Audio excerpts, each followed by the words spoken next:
Let's look at the issues regarding the IP address management and network access control, the most important part of the in-network management system. The IP address is an essential component for network and Internet access. As the home address for each household, each PC has a unique IP address for data transfer. In the meantime, the IP address is classified in two ways: static IP and DHCP IP. For the static IP, the administrator needs to assign and set the IP addresses manually. The static IP can be used for the ordinary personal computer, mostly for devices that do not require a change to the IP address of the network equipment, such as a switch, router, and the server.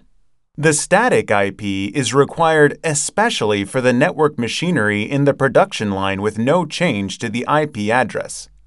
Since the DHCP IP is assigned automatically by the DHCP server, the user does not need to set it manually. This is usually for the general user PC as well as large-sized network systems, except for the server and the major network equipment. Now, let's look at the current issues regarding the IP address management. There are still many companies and organizations out there who take less care for managing the IP addresses. Most of them use Excel or CSV format to do the manual management of new assignments and changes to the IP addresses. This file management causes the network problems in addition to causing difficulty in real-time management. If you are using the static IP, you may experience difficulty in managing changes to the IP or MAC address in real time. The network administrator, for instance, can assign an employee, say Thomas, an IP address of 192.168.100.10.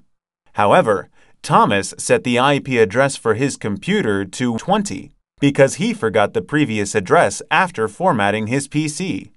In this case, if the IP address is an unused IP, this does not affect the network system at all. In the meantime, the administrator, uninformed of this change, will consider Thomas's IP address as 10, and 20 is one that can be assigned to someone else. Then you can probably think of possible issues thereafter. If the administrator assigns 20 to a newcomer, then he or she will encounter inaccessibility to the network due to IP conflict. As he does know who are using 20, he has no choice but to assign other IP in the end. As a result, the IP 10 cannot be assigned to anyone, while 20 will be an unknown IP that cannot be assigned to anyone. In a nutshell, this is the typical case where the administrator shall have to give up those IP addresses because of no IP management system. Let me show another example. The administrator assigns an IP address to a guest who visits his company for just one day. The guest has disconnected from the network and gone, but the IP address still stays assigned to the guest until the administrator edits the IP list so the IP cannot be assigned to anyone else. If this case occurs repeatedly, the currently available IPs are 1,000, among which 100 IPs are listed unavailable, even though they are actually available, leading to the necessity of purchasing additional IP addresses. In a real case, Company A officially uses 50,000 IP addresses, but found only 30,000 IPs are actually used. In the static IP management, unintended IP changes by users can cause many serious problems, as I have mentioned already. In the DHCP IP environment, the IP management issues are not the exception. If your company uses the DHCP IPs for the network system, the server or major network equipment will assign the static IPs as mentioned above. But the problem is that the ordinary IP management system will keep record of and manage those IPs and MACs that the DHCP server assigns, but no integrated management will be performed to the network equipment. If a proper management of both static and DHCP IP areas is not made, IP redundancy and conflict may occur consequently. The biggest problem is that the IP conflict is mostly caused by a user who tries to use the static IP in the DHCP environment, unauthorized by the administrator. For instance, if Thomas is assigned 192.68.100.15 in the 192.68.100.x range by the DHCP server on the one side, and Jay sets his IP to a static IP of 192.68.100.15 on the other side, Thomas will encounter an IP conflict in spite of himself, while the administrator can't find the PC causing the problem without being informed that Jay tried to access the network. In this case, this is a trivial issue between just general users, not a big problem.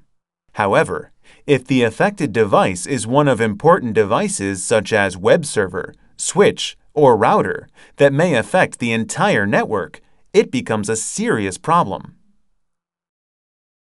In most DHCP environments, problems with IP allocation are caused by unauthorized or uncontrolled routers and DHCP servers that are installed and used by end users. If one authorized DHCP server assigns 10.1.1.5 to PC1, and other unauthorized DHCP server assigns the same IP to PC2, an IP conflict will occur inevitably, but the administrator can't find the cause of the trouble because he does not manage the unauthorized DHCP server. In the worst case, the whole IP range can't be assigned entirely. In the DHCP server environment, an integrated management of static IP addresses by a single DHCP server is much in demand. The problems of NAC are as follows. The definition and implementation of NAC is undecided and still an issue for different vendors. Various NAC products are released in various markets, of which pros and cons still exist. The purpose of introducing NAC is to allow the administrator to be aware of and prevent unauthorized access by unauthorized users or devices, prevent unknown services from running, as well as avoid unknown troublesome traffic, and resolve network problems immediately if any occur.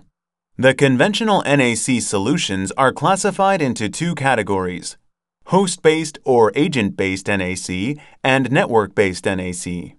The host-based NAC has an agent installed on each network PC where a virus and security program patch is installed and quarantined. And if violated, the NAC instructs the applicable agent to isolate the problem terminal and block the internal access from it. However, the biggest problem regarding the NAC introduction is the installation of the software on each PC and the various problems caused by that. For example, even if the agent is installed with no particular problem, management of the network printers where the agent can't be installed and use of IP phones and other operating systems are not in control, causing inability to control the whole network access. On the other hand, the network-based NAC directly controls the switches or routers without the agent and isolates troubled PCs using the quarantine network. Since it will block the switch ports directly, it has a strong point in security. However, all network equipment should be replaced completely, as this system is required to support the 802.1x range in most cases. In the current industrial trend, the network-based NAC is sought after by major network vendors, including Cisco.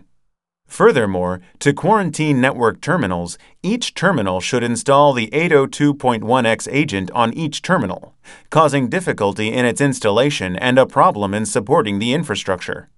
In a nutshell, the network-based NAC is not a true endpoint solution because its control does not reach those OSs, network printers, and servers where the 802.1x agent is not installed.